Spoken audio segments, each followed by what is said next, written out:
Okay, so my name is Mihai Todor, and today I'm going to be talking about the Gophers Guide to Data Streaming at Scale with Benthos. I'm a principal software engineer at Optum, working with data streaming, and Optum is a large company, part of the United Health Group, medical insurance company in the US. So a few disclaimers first. Any thoughts I express here are my own, they're not my employers, and don't take them as anything related to Optum.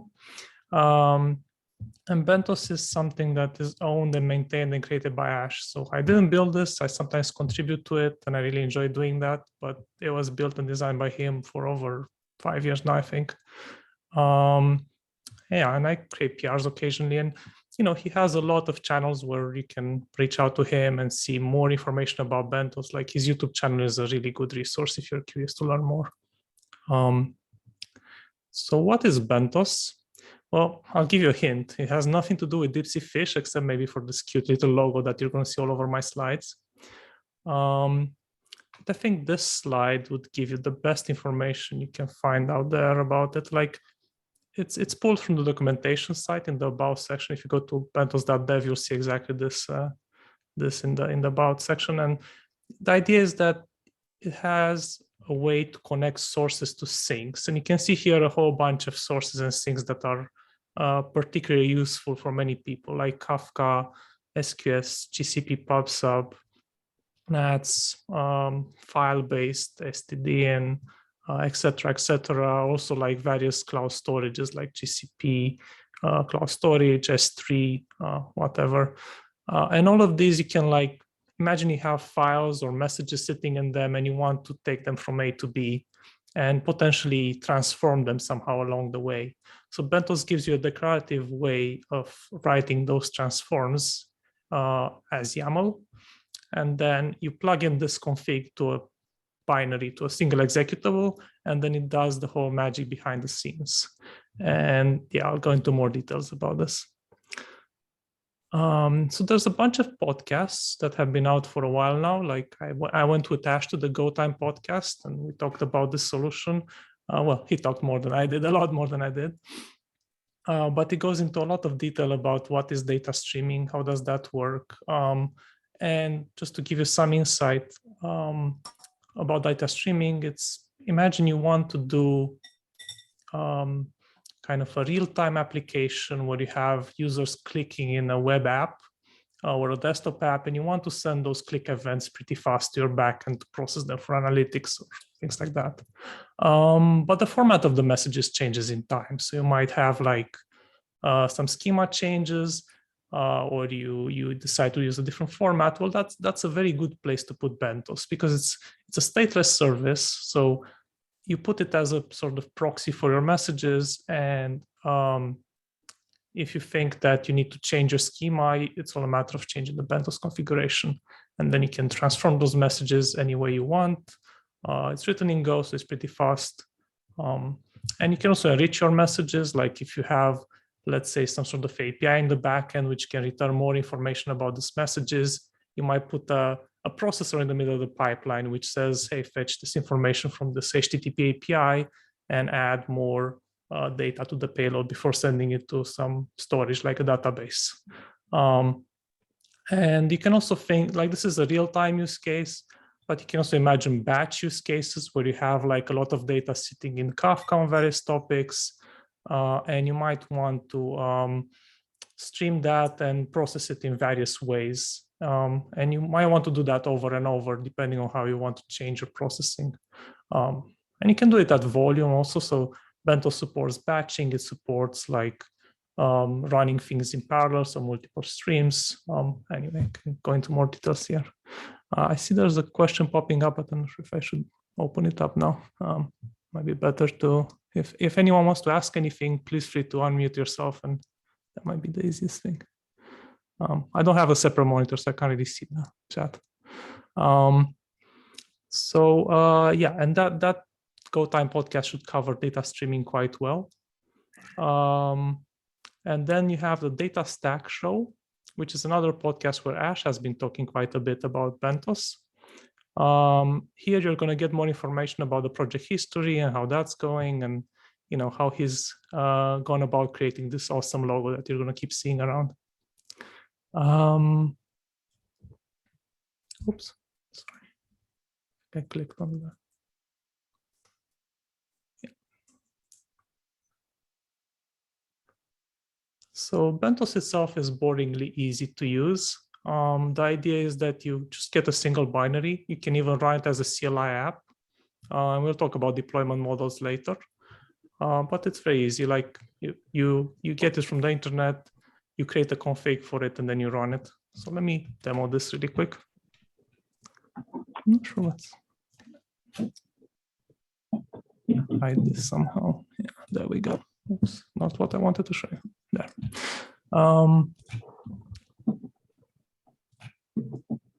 So let's just copy this. This would create a config.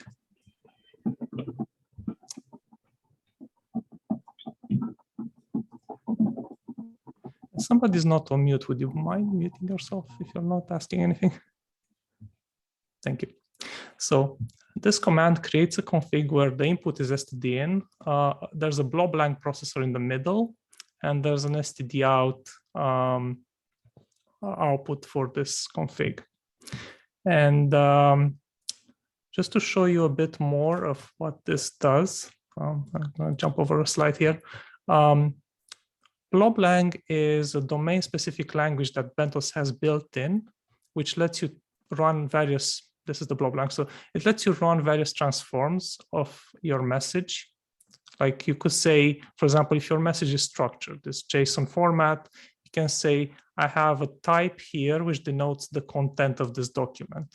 So in this case, it's an article, but it could also be a comment. So if I get an article, I want to pull the article subsection into this new document that you'll see here in the output, right? But if the type is comment, then I want to get the comment, which will be here as a different section. And then my new doc is going to be the contents of the comment. And otherwise, I just want to take the whole thing and output it as is. So let's have a look at this. I'm going to take my input as well.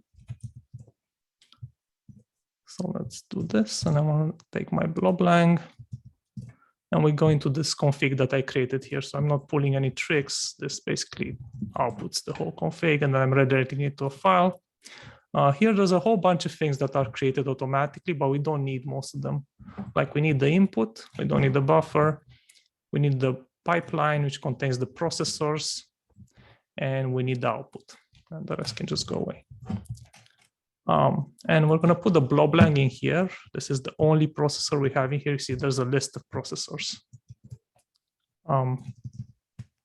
That's the bloblang. And then we can run this. So we can do Benthos -c config. You missed a space. Oh yeah, thank you so much. That always trips me up. So now Benthos is running and I can type stuff in the input. However, I can't put a multi-line string because it's just going to get very confused. So I'm going to fix that right now. There's the inline JSON. I'm putting it here. And we see the new doc that we're getting. And yeah, if I were to change this to a comment,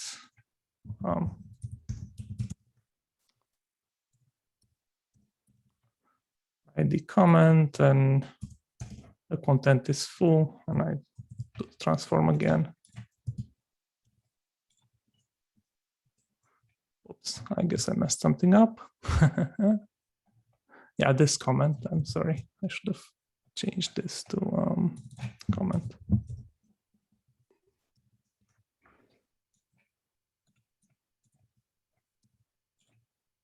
There we go. So we get the comment in here, and if it doesn't recognize it, then it's gonna do like type comment 1. Then it's just gonna output the whole document as it finds it, right? So that's good. We get what we wanted. So this is kind of what you get with Benthos, but this is the simplest use case I could imagine where the bloblang is not trivial. So in terms of features, it has a declarative YAML-based configuration, as you've already seen. And it's meant for single message transforms. And I should mention structured messages. So that's the main use case where the messages are kind of small, small payloads. But that shouldn't deter you. Like if you have a big, I don't know, 1 gigabyte file, there's a binary file, you don't care about the structure, you can definitely use Benthos to transfer something from A to B. And you can use a chunker codec for it. So you just chunk the message into a fixed size chunks and transfer like that. However, know that in that case, you won't be able to do any meaningful blob-like parsing on it because it's not structured anymore. And it supports other formats as well. I showed you JSON, but you can think of Avro, you can think of protobuf, lots of other formats you can imagine. Also, it supports compression, so you can get like gzip compressed JSON, decompress it, and process it as you would like, and then output it. I did mention it's stateless, and this is deliberate, but you can get it to store some state in some ways. Like, for example, you can configure a cache in it, and maybe this is a good point to show you the site itself.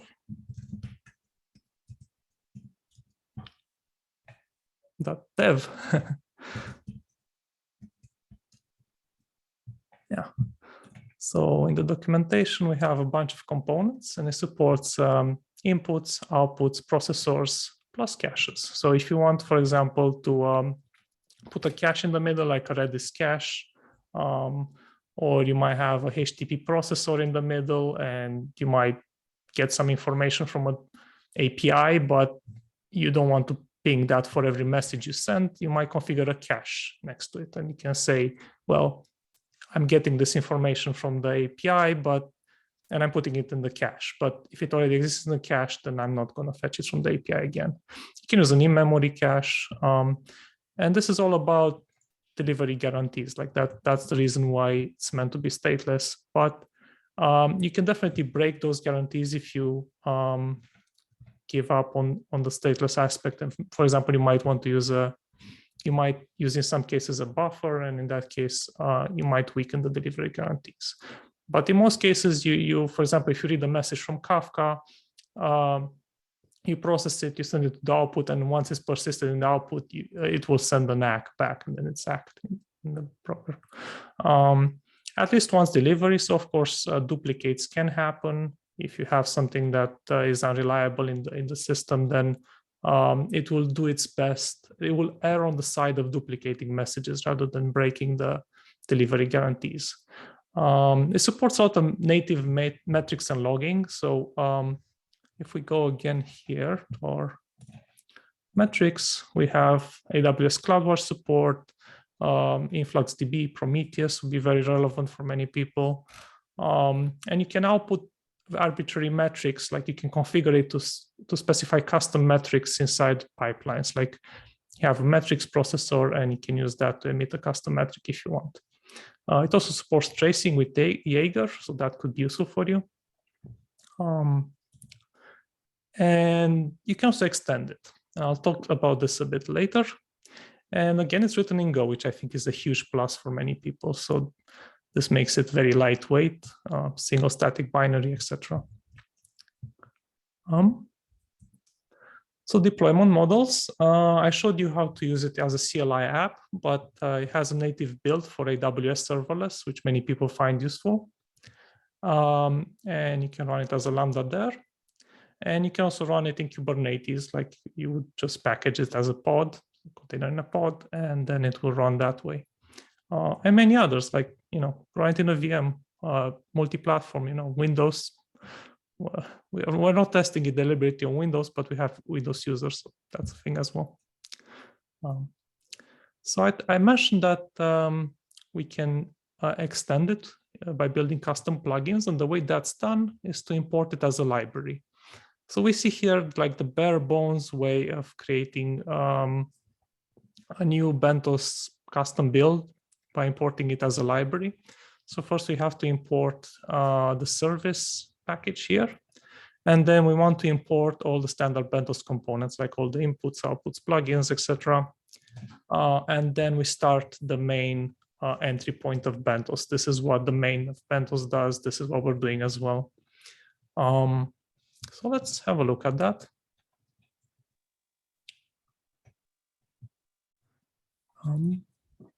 Here, I'm creating a custom processor. Like this is the crudest processor I could imagine. So like I said, it has a main running this. I'm importing this. And I have an init function here where I'm registering this new processor. And I'm telling it that it has a new config spec because we don't have any config for this processor. And I'm injecting this processor struct, which needs to implement an interface which has two methods, process and close. And for process, I'm just printing foobar here. So each time it will get a message, it will print foobar to std out. So now let's see. There. So let's run Benthos. So I have Benthos installed, but I actually want to run this specific, the executable produced by the specific main Go. So I will do a Go build CMD processor. So this should output a binary in this folder, which contains Benthos itself plus this custom processor. It takes maybe a few seconds on my laptop. It's not the fastest laptop ever, kind of an old machine. Yeah, there we go. For some reason, VS Code doesn't always update the structure here. But anyway, if we do now Benthos create, so I'm using the main Benthos executable, not the processor yet. std in. And what I call my processor foobar.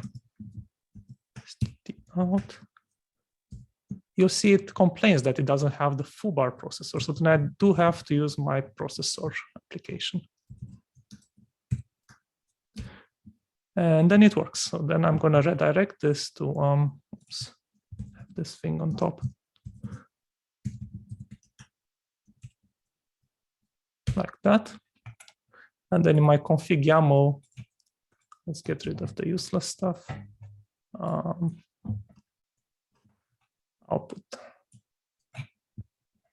Then we can see that it put here this processor foobar null because it just doesn't have any configuration. So now if I run my processor executable with -c config YAML, well, it starts Benthos, and if I hit enter, it's going to print foobar, exactly what the processor does. I can just type anything, it prints foobar, right? Happy days. So we have our processor. But we can do more than that. So here I was playing with a library called termUI. And what this does is it kind of lets you draw random things on terminal. It's kind of a handy Go library. Import is termUI from GZAC. And what I wanted to do with this is to create an output, like a custom output that, you know, Benthos would take some information. In this case, I'm fetching a random dessert from this API. And I want to print a chart, horizontal, like a bar chart with the content length of this JSON that you see here. So I'm just counting how many characters are in here. I'm printing that to std out in this graph. So let me show you what I mean. So let's build termUI. This might take another few seconds.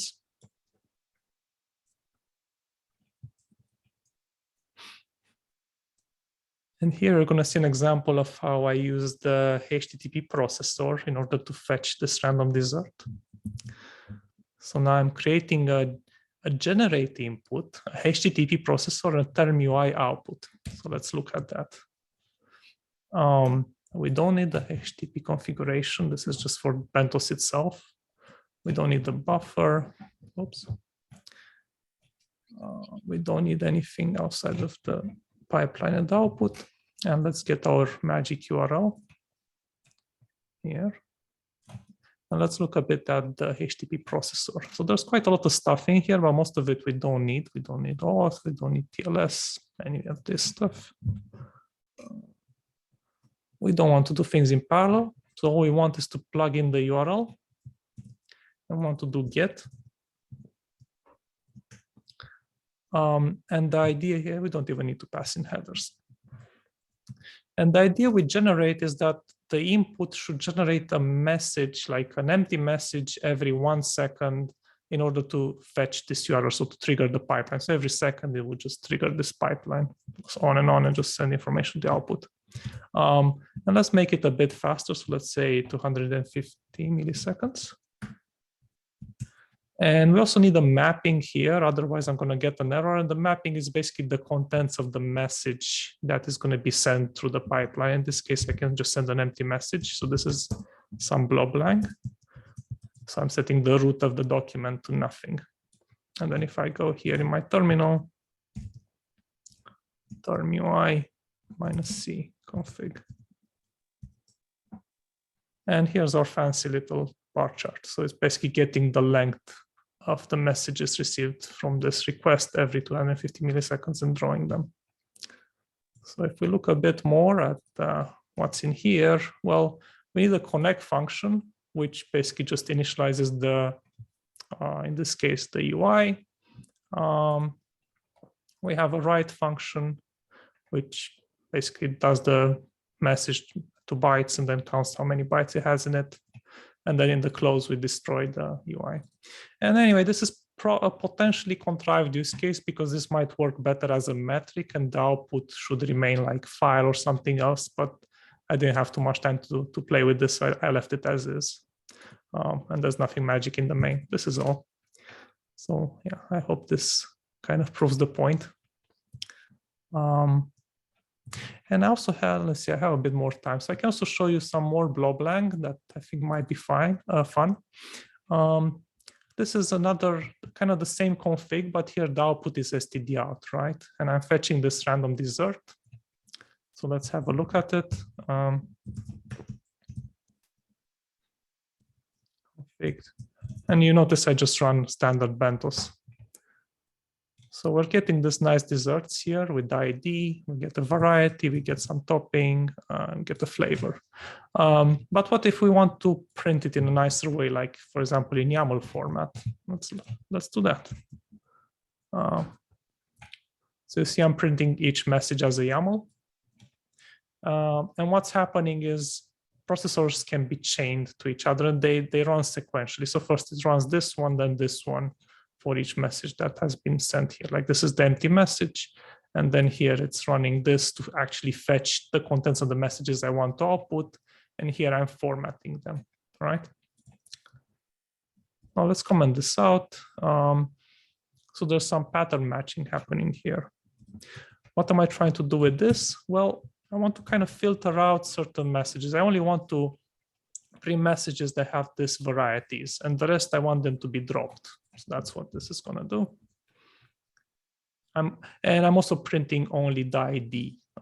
So basically, if the variety matches sundae or cookie or brownie or donut, I'm printing the ID of those messages. And that's why this is going a bit slower now, because it's dropping many of them which don't match these varieties. Okay. So getting back here. And this is basically the custom Benthos plugin, like the minimal plugin that I showed you before. Future enhancements and goodies that you might see. First of all, you can always use more adapters. Like for example, we're looking to add Snowflake, and there's quite a few more issues that are open there for other, like Materialize, and I think a bunch of others. So if anyone is inclined to help or contribute any additional adapters to this or other enhancements, by all means, please go ahead. Custom plugins. If anyone is interested in creating their own plugins for Benthos that don't really belong upstream, like they're kind of a niche thing that only are relevant for certain users, happy to have people who maintain them and happy to help you maintain those plugins. And there's a new thing coming up that I can't really demo for you right now because it's not ready yet, but it's called Benthos Studio. And here's a nice screenshot of it. And the idea is that you import a Benthos config, a more complex one in this case. Like here we have a Kafka input and a whole series of processors that run here. And a whole bunch of things happening. And then we have an output with some more processors. And it's a very complex Benthos config that I can't really explain in full detail because it does a whole bunch of stuff. But the idea is that it gives you a very visual way of seeing what's happening in this configuration. And it also lets you do drag and drop, like you can create more processors, more outputs, and kind of mix and match and view the details of the configurations. If you click on each of them, you will see kind of what's being configured there. So I think this is a very handy way of troubleshooting a config pipeline. Yeah, so watch out for it. It will probably land soon when Ash has the time to finish it. So why open source? Well, first of all, it's built on the shoulders of giants. So most of the things in Benthos come from third-party libraries, like whatever the cloud providers offer, all sorts of third-party packages. We can even have a look at that. You can see fail Benthos. If we look in Go mod, there's all these packages that are imported here. These are all delivering quite a lot of functionality for Benthos. And most of it is, you can call it the glue code that connects them together in a nice way, an efficient way. And it handles all the delivery guarantees and all the configuration parsing and all of that. Community-driven features and enhancements and bug fixes. So because this is quite widely used, there's quite a lot of people coming in and saying, hey, this doesn't work, we need this, we need that. So it's a very good way of making sure that we build the right thing, not just build the thing right. High quality standards enforced uniformly. So first of all, like I said, it's built, maintained, owned by Ash. So he's kind of enforcing the standards across the whole source code. And you'll see that, the patterns kind of repeat everywhere. It's kind of the same structure. The lib folder will eventually get moved towards internal. But most of the code is written in a fixed way, and it's not hard to kind of get your head around it if you dig into it. Like, you're not going to get all the surprises. There's no open issue tracker and permanent change history. So of course, if you go here, all the issues are out in the open for requests as well. And it avoids vendor-driven lock-in. Like, imagine you get a solution from a vendor, they go bust. It's a closed source solution. You can't just look into it and build your own. You're going to have a lot of grief doing something like Benthos if it's a vendor-driven solution. And open source needs you. So if you want to contribute to it, by all means, please do. Like, things like Benthos don't happen otherwise. And there's a wide community around it. So you have this webpage. If you go here, you'll see links to Discord and Slack. So the Gophers Slack has a channel for Benthos, and there's a big Discord channel or Discord team where we talk, communicate with people. You can follow Ash on Twitter as well. And like I said, he does have a YouTube channel, so please follow him and subscribe there. And lastly, I want to have a slide here about Optum, my employer. They are hiring. There's 3 pillars that I'm aware of. There's the open source one. So DB is in charge of that, and she's looking for people who are very interested in contributing to open source.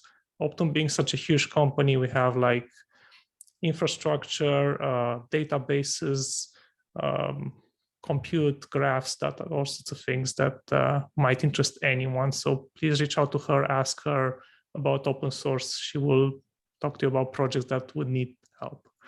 If you're looking for data meshes in particular, Aaron Stray is hiring people for the new data mesh inside Optum. It's built on top of LinkedIn's Data Hub. You might want to connect to him. And if you're interested in all things observability like Prometheus, Grafana, et cetera, then reach out to Kate Agnew. And you have this QR code here that contains a link to their LinkedIn profile. So please feel free to reach out directly. Mention that you heard about it from this meetup, and they will talk to you. And with that, thank you very much. This is how you can reach out to me. Do you have any questions?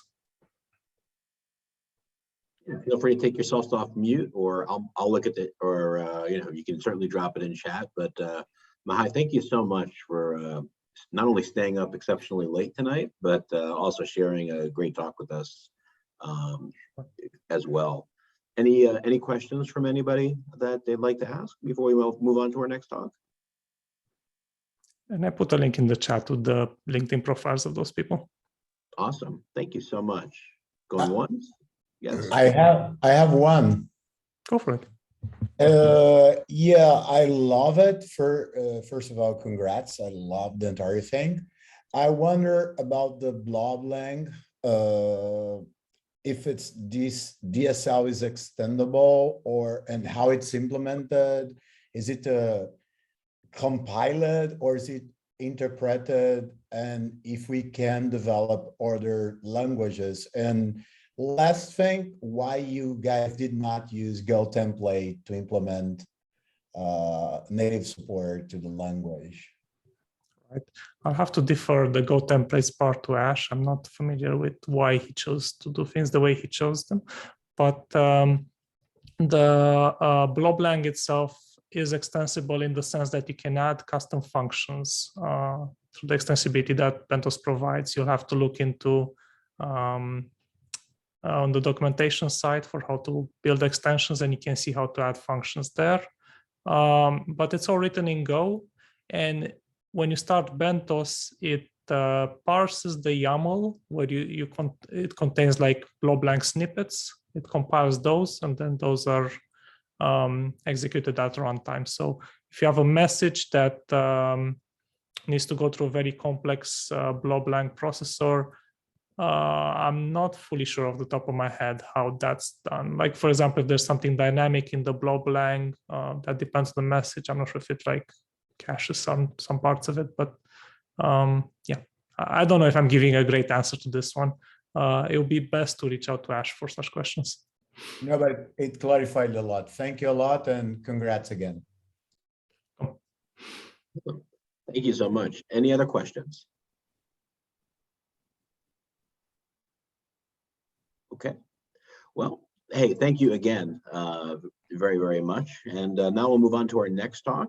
I want to welcome Kevin Anderson from Route, who's going to be speaking now on consumer-driven contract testing. So I'm going to turn it over to you, Kevin. Thank you. Let me start my presentation here. Can you see the presentation? Just to make sure that's visible. Yeah, so my name is Kevin Anderson. I work for a company called Route here in Salt Lake City, Utah. I'll give you a brief introduction of what Route is, and Venkata also works for Route. He'll probably give it more in depth, but in essence, Route is a post-purchase experience service in the e-commerce world, and we provide tools for merchants to keep in touch with their consumers from the point of sale all the way to the delivery of their order. We're a fairly new company. We're about 3 years old now, so not too new, but still fairly newish. For those of you in New York City, we recently had a Times Square takeover, and so we had a lot of marketing material flying around. And so one of Route's biggest products is it's a mobile app that allows you to track all your shipments in one place. And so that was a fun milestone for Route to be able to kind of have a Times Square takeover. But today I'm going to talk about consumer-driven contract testing, and this is not necessarily language specific. Kind of set this up that we're talking about a pattern, and we'll talk about a specific implementation that does have Go libraries to use, but it's more talking about a pattern of ways. And then in order to set up the scene, probably everyone's here familiar with microservice architectures. Maybe you've heard of evolutionary architecture. I just want to kind of get us all on the same grounds about what is a microservice architecture, the pros and cons, and evolutionary architecture, and why these things are important. I'm going to start from kind of the bottom up here on this slide instead of the top. Evolutionary architecture is something that's been kind of championed by ThoughtWorks and by Martin Fowler. It really is about creating a system that can be easily, creating architecture that can easily evolve. A lot of times architectures get very tightly coupled and you end up having to rewrite the entire architecture to try to move. Evolutionary architecture tries to set up a system that allows you to measure whatever abilities, availability, I just lost all my thoughts. Scalability, the ilities, be able to measure those, and then be able to evolve your architecture to keep those important attributes of your architecture in a healthy state. And microservice architecture is just one way you can create an evolutionary architecture. And microarchitectures have, their pros and cons. The pros being that you can loosely couple your services, they're independently scalable, and most importantly, like, you have isolated change management. You can make changes to your services independent of others and deploy them and not have big, large deployment efforts. With that, though, there's the cons. As you grow your microservice architecture and have more and more services which are independently built and delivered and deployed, your communication between those services becomes more complex, and you increase the complexity and orchestration between those. You then have to start thinking about things like partial failures rather than complete failures, which is good that you're not having complete failures.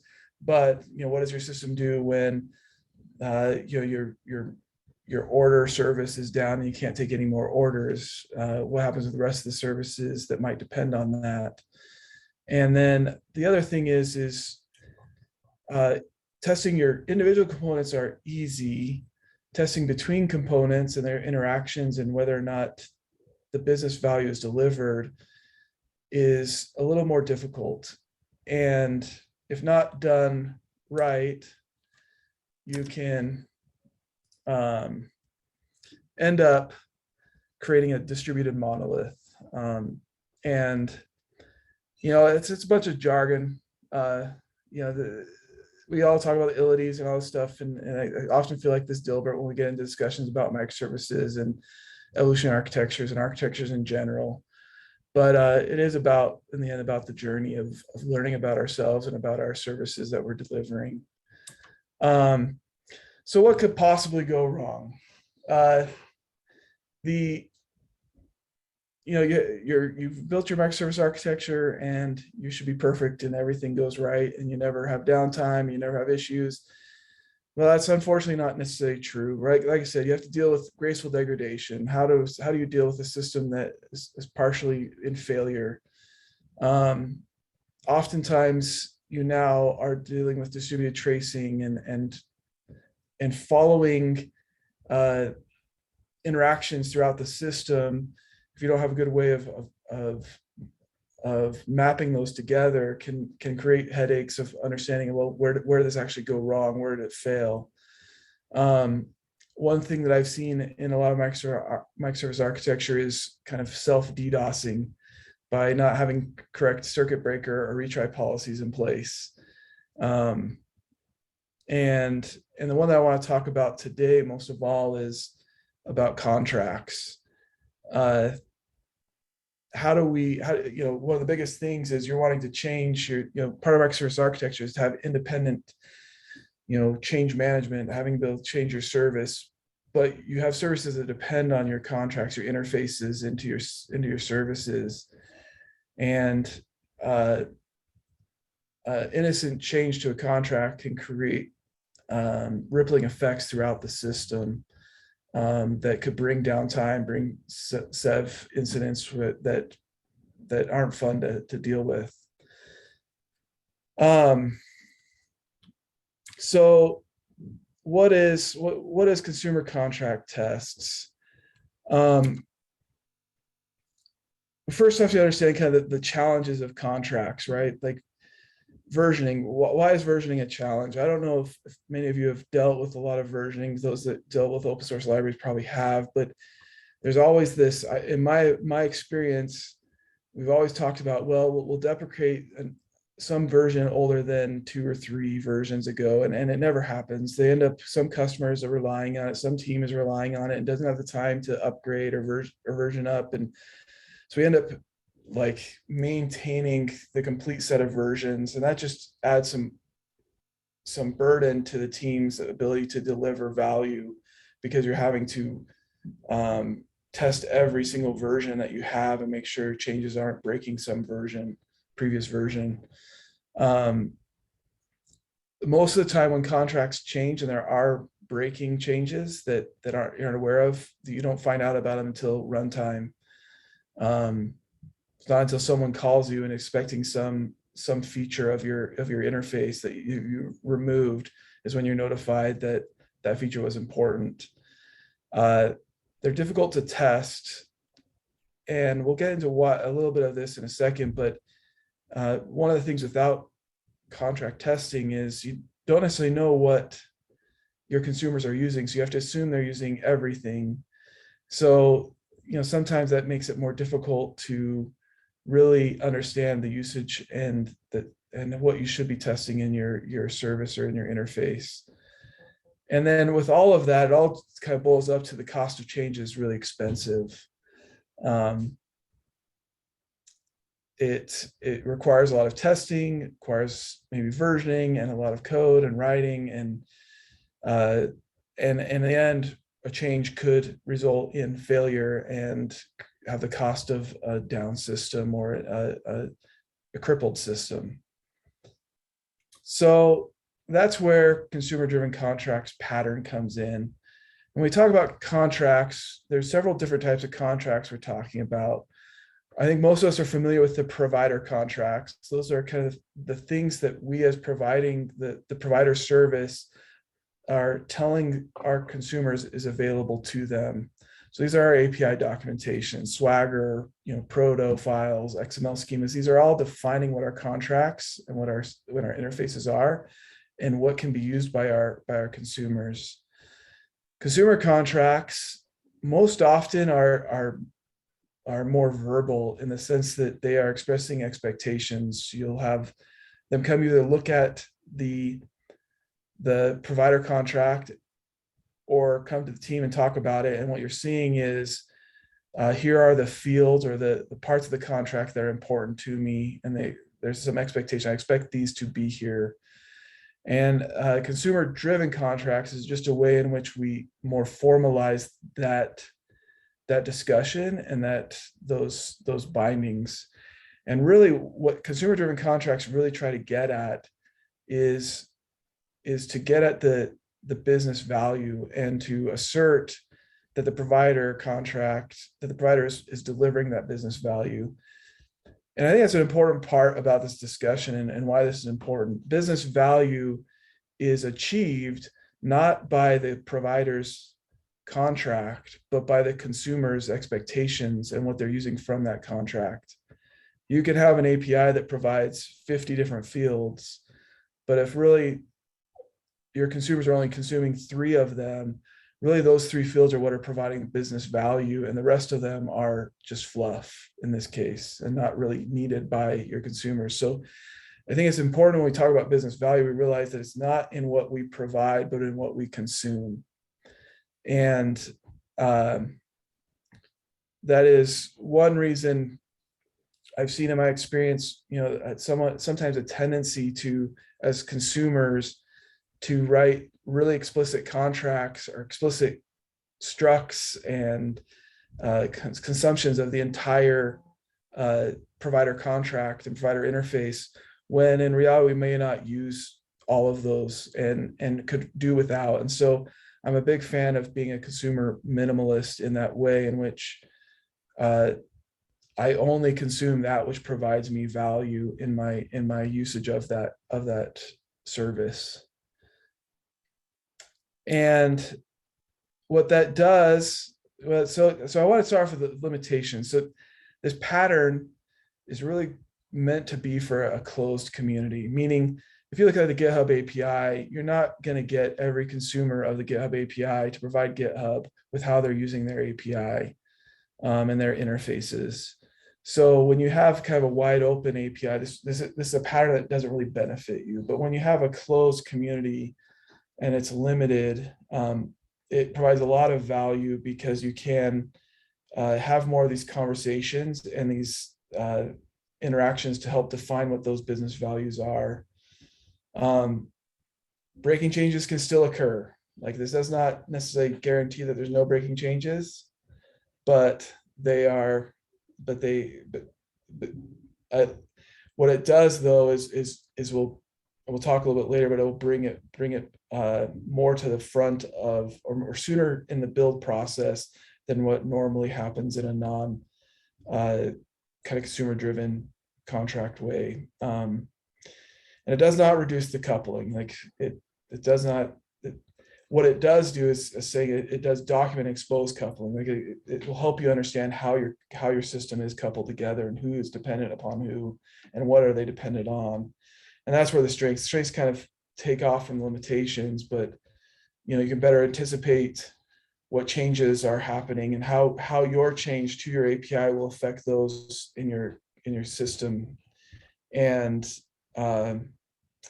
like I said, it'll document and expose the couplings that you do have, even hidden ones. If you set it up right, there might be some that all of a sudden you have a contract that you didn't know that they were using you, and which normally would be hidden behind an access log of where are these requests coming from and who's using this and why. Evolution then is tied to business value. Once again, when we're tying business value to how we're consuming APIs, we now can make sure that our APIs are delivering that business value consistently, and we can evolve the API to focus on that business value rather than on things that may not deliver the impact that we hope. And then the last part of the strength is you get fast feedback. By having these contracts in place, you can find out about failures way before you get to production with them, and actually probably can find out about them in development of where a change might be impacting some other team. And then there's the outcome that you can version, you can, end up going to, going to that team and figuring out, do they really need this, or how can we change this without necessarily versioning, stuff like that. I guess first, before I go to the implementation, are there any questions on the pattern, this consumer-driven contract pattern?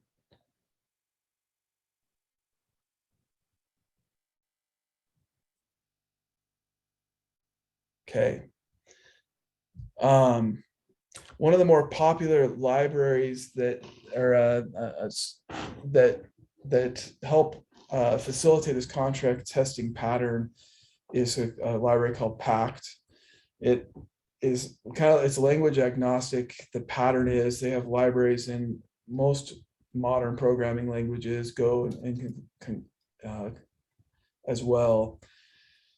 But it provides facilities for you to how to share contracts and the kind of DSL around contracts. And really what it has some other kind of features like brokers, which is just a service that allows you to publish your contracts to a shared location, and then the provider would pull from that same location to test out the contracts and make sure that they are not breaking any business value.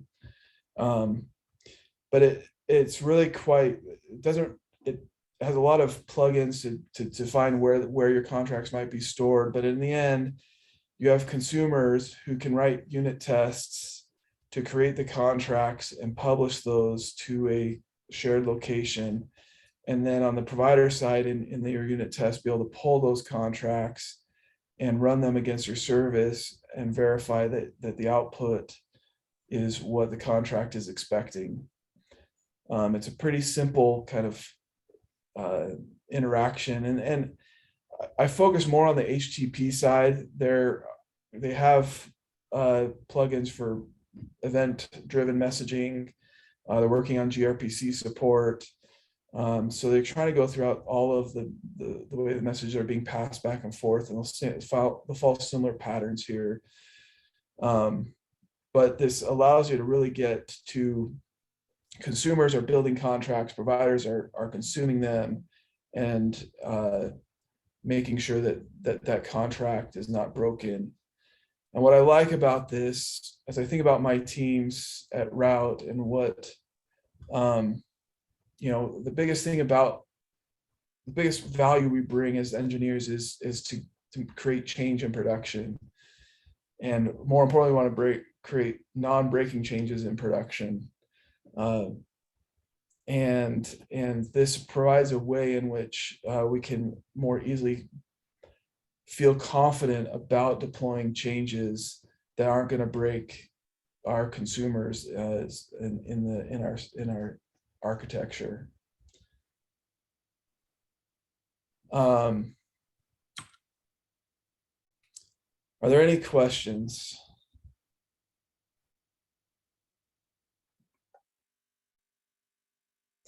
So I have my contact information up here. Just I'll kind of go through the slide. There's a lot of information on this. Route is hiring. You can go to this page, or you can come talk to me. And you know, Route is about tracking packages. So one of the things we, you know, especially with all of us remote, we do have swag, and you're more than welcome to order some swag from our store using the coupon code F0R. That is a 0. And we'll ship the swag to you, and you can download our app and track that swag to your house or to wherever you're sending it. So any questions?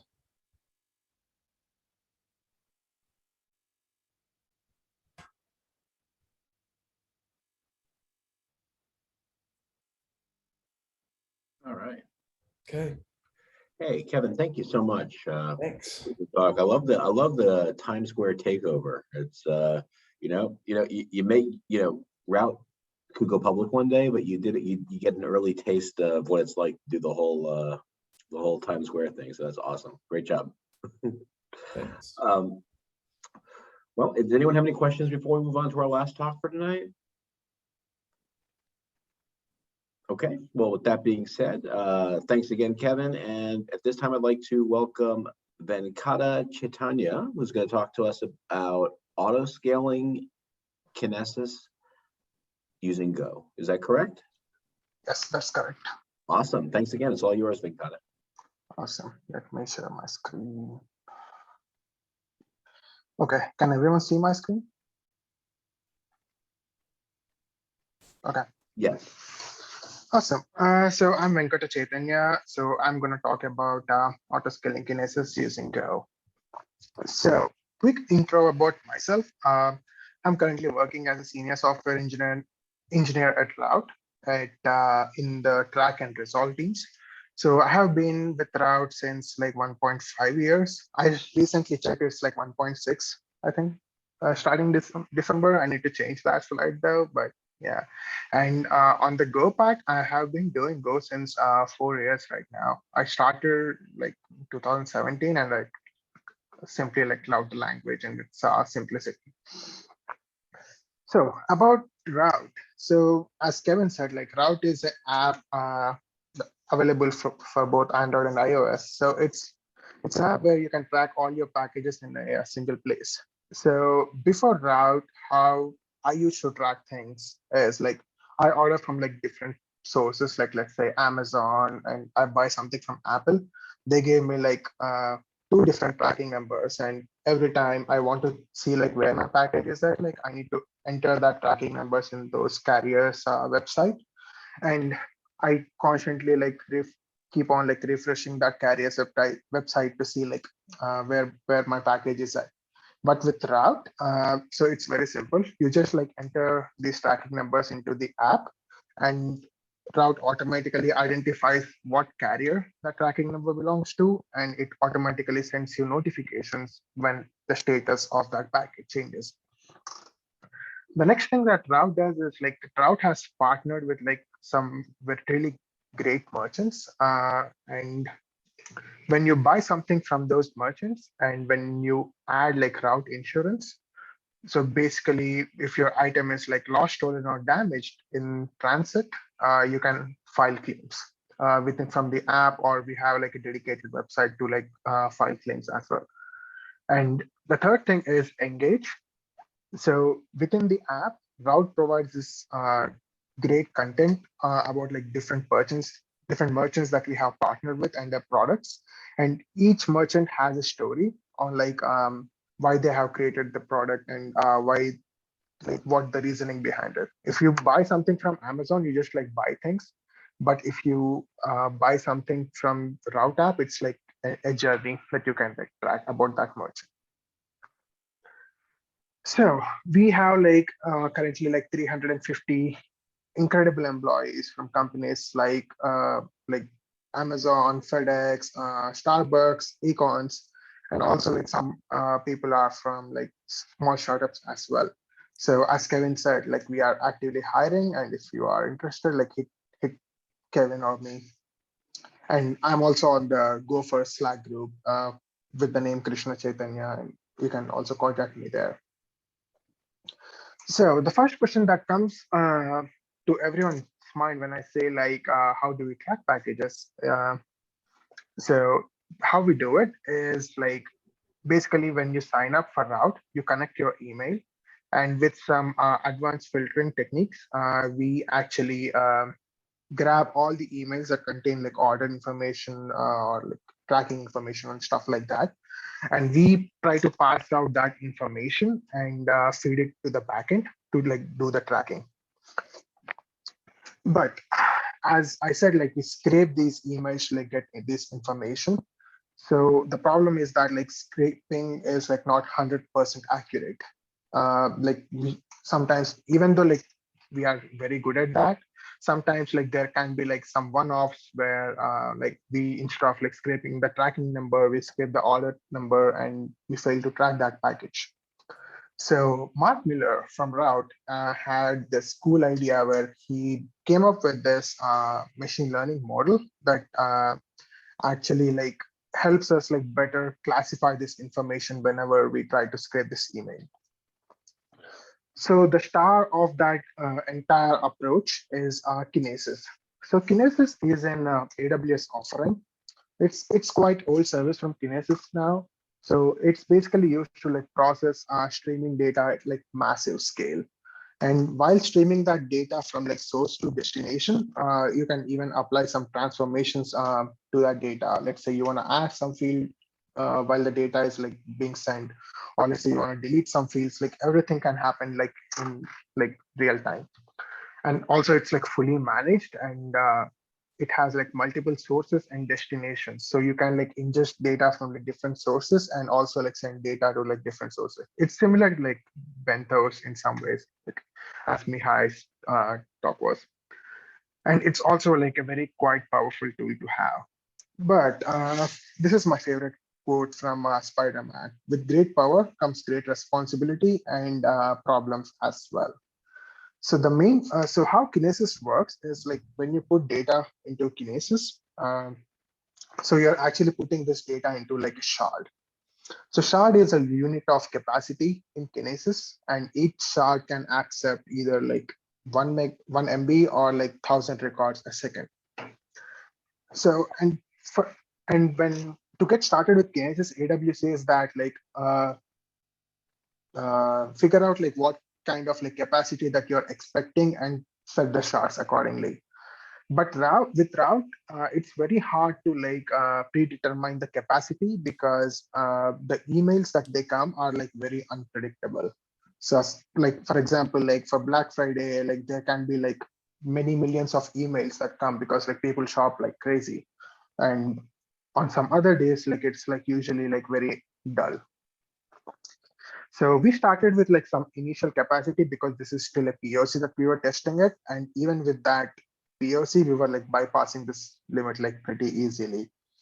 So what the intuition of every engineer is like, okay, let's scale it up to like, for example, like 40 shards so that like we can like get rid of this throttling errors. But the problem is that like being a startup, you need to be really mindful of like where you are actually spending your money. So either we were like over provisioning it or we were either like under provisioning it. So, and we were looking for some solutions. So one solution that we found was like AWS has this blog where they say like how to auto scale your Kinesis shards, but they didn't have a native auto scaling solution. So the blog, it actually like was like very descriptive enough to say like how they were actually scaling it. And they also had this link to a sample scaling repository. Like this, they said to like use this repository in your AWS accounts to scale your Kinesis streams. So there were like few problems with that. So it was like very hard to incorporate into like existing projects. So when I say that, very hard to incorporate, so that particular repository targets like all Kinesis streams in your AWS account.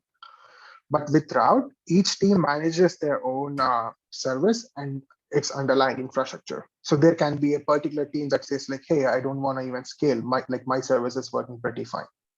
So if we have like imported this repo, it like we had to like scale every Kinesis stream. And the other thing was like the code base was like very unreadable. So I was actually trying to figure out based on the blog and like what the code was doing. And the code was like very poorly written. It was like very tightly coupled. And it took me like an hour to figure out like what was actually going on. And the third thing was like, so AWS very recently, not even very recently, I think it was like 6 months ago, like they launched like this new V2 SDK, which improves like the performance and also like decreases the number of heap allocations. But this particular repository was still using the old SDK. So we decided that like, okay, now it's the time to like take matter into our own hands.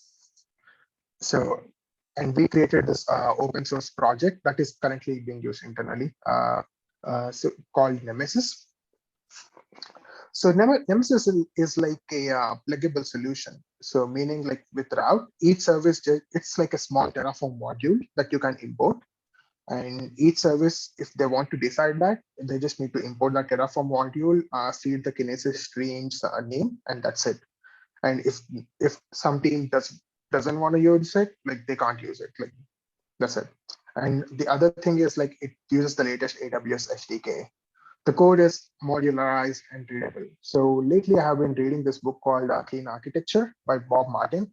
So that book is like, it gave me a very different perspective of like how to organize your software projects independent of like frameworks and how to like making sure that like the code base is easy to like modify and add new features. So it builds up on like all these solutions. Sorry. So how Nemesis works. So Nemesis, as I said, is a small Terraform module. So it creates like two CloudWatch alarms, one for scaling up the Kinesis stream and one for scaling down the Kinesis stream. It also creates this SNS topic to trigger this Lambda function because CloudWatch alarms, I think, can't directly trigger Lambda functions. So that's like an intermediate. And there is this AWS Lambda function that is written in Go that will scale, like use the update shard count API to either scale up or scale down the Kinesis streams. So I will take the example of scale up in the scenario. So let's say we begin with one shard. And so as I said, like each shard can accept like 100,000 records a second. So we have like this Nemesis sets this thresholds like at 80% and it's like 20%. So for example, in this case, like if the number of bytes that come in or the number of records that come in exceed like 800 records, a CloudWatch scale up alarm gets triggered, which will invoke the SNS function, which will in turn invoke the AWS Lambda function. So this Lambda function will see like, okay, this was a scale up alarm that was triggered. It will see like how many shards the Kinesis stream currently has. And based on that information, it updates the shard to like scale, increases the shards on the Kinesis data stream. Once it does that, it also updates the thresholds on the scale up alarm to match the new shard count. Like say we scaled up from like one shard to like 2 shards. So now we can like access like 2000 records per second. So it scales, so it adjusts the alarm threshold accordingly. So while we were actually about to complete that, I think this was like kind of like a bad timing. So AWS recently on reInvent announced that they were actually gonna support like automated scaling on Kinesis. So that made us think like, okay, what kind of solution that they were gonna offer, and also like we were looking at the pricing. So if you see the slide, so these numbers are pulled from AWS cost calculator. So for the regular Kinesis stream without any sharding, that is taking like 3,000 records a second of 3 KB size. So it's gonna cost like $208 a month. But if we use the new service with auto scaling, that's gonna cost like $918 a month. So there is like nearly a $700 in difference in the new offering. But if we just stick with the existing Kinesis without scaling, and if we add Nemesis, so the scale up and scale down alarms are going to cost like 0.2 cents a month. SNS pushes to Lambda are like $0.09 per GB, and Lambda is like 0.2 cents per like million times it gets invoked. So you're actually spending like 50 cents a month plus 208. So what we can learn from this is that like, so it, as I said, it was really a bad timing that like AWS launched this, but like we wanted something for in September, and AWS was like doesn't support this solution. So this proves the fact that like even AWS doesn't support it, we can build our own solution that's like way cost effective than what they do. So yeah, and that's it. Any questions?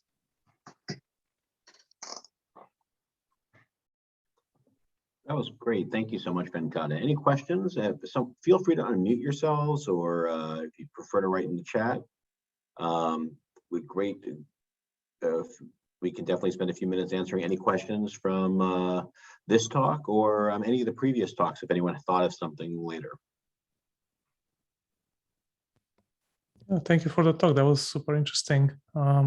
Just curious, like, how do you test the stack if you depend on all these cloud components? Like, what's your setup? Do you always, like, for integration tests, do you spin up the infrastructure in the cloud, or do you have something set up locally? So there is something called as like local stack that we can use. So but it route like if local stack doesn't support anything, we have like sandbox accounts where we can like go and test. And maybe just a shameless plug, but Benthos does have Kinesis support if that's of any interest. That's what I knew today. So. But yeah, thanks for that. All right. Anybody else? There is a question in the chat for Kevin. Okay. Do you GraphQL would elevate the problem of versioning? So yeah, GraphQL kind of is a little different from normal REST APIs. What GraphQL ends up doing is some of the reasons for contract testing and versioning is sometimes unavoidable. I'm not a big fan of versioning. If I can avoid versioning, I avoid it at all costs. But really, consumer-driven contract testing is about understanding how your service is providing business value to your consumers, and allowing you then to focus on that business value and put your investments into those business values.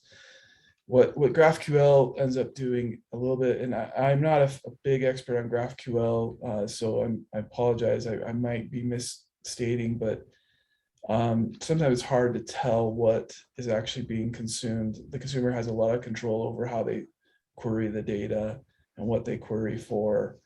And you can get to the same thing as there's probably tools and access logs you can go through. Unless you're changing your schema and the way that you still have to version even within GraphQL if you're changing your schema around, but it's probably less necessary. I mean, in the end, if you ever want to adding new properties to any API is never a version. Like, it's typically not a breaking change. So whenever you want to remove or alter an API property, and no matter what interface you're using, anytime you're changing or removing a property, if you don't have control or know how that property is being used, you have to version your API. And so I think it's the same with GraphQL. If you try to change the structure of a property or remove a property, you might have a consumer actually using that and wanting to use that. So you're gonna have to version your GraphQL endpoint in order to remove attributes and stuff like that from your API. So I don't think, as I've talked through, I don't think it actually changes why you would version, and I don't think it changes between implementations of GraphQL and regular REST. I think they both suffer from the same problems of why you version. You can also do like an Avro thing with schema registry, where you have a registry of schemas and you keep the ID of the schema with each message.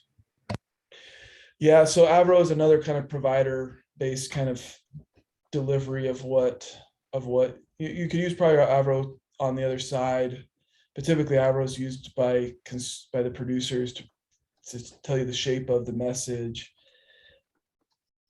It still does not necessarily tell you what parts of your API, what part of that contract and that interface and shape are actually being used by your consumers. And that's what the consumer-driven contracts are trying to expose.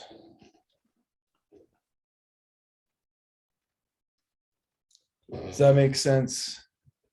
Was it Renee?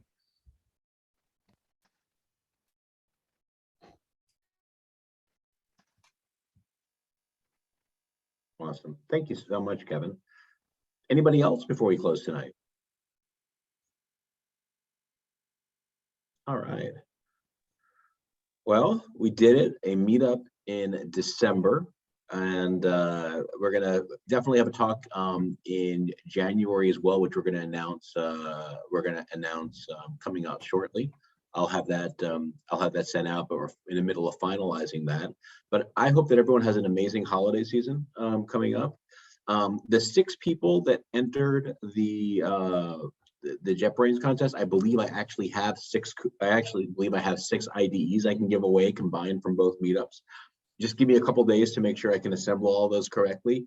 But let me just tell you that Venkata, Nadelson, Jim, Howard, Tom, and Arun, you're all going to get one. So I just want to make sure that they have all been sent to me.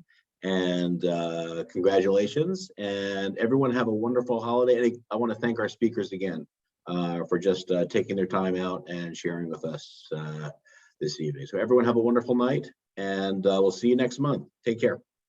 Yeah, take care, everyone. And thank you, Ari. Thanks, everyone.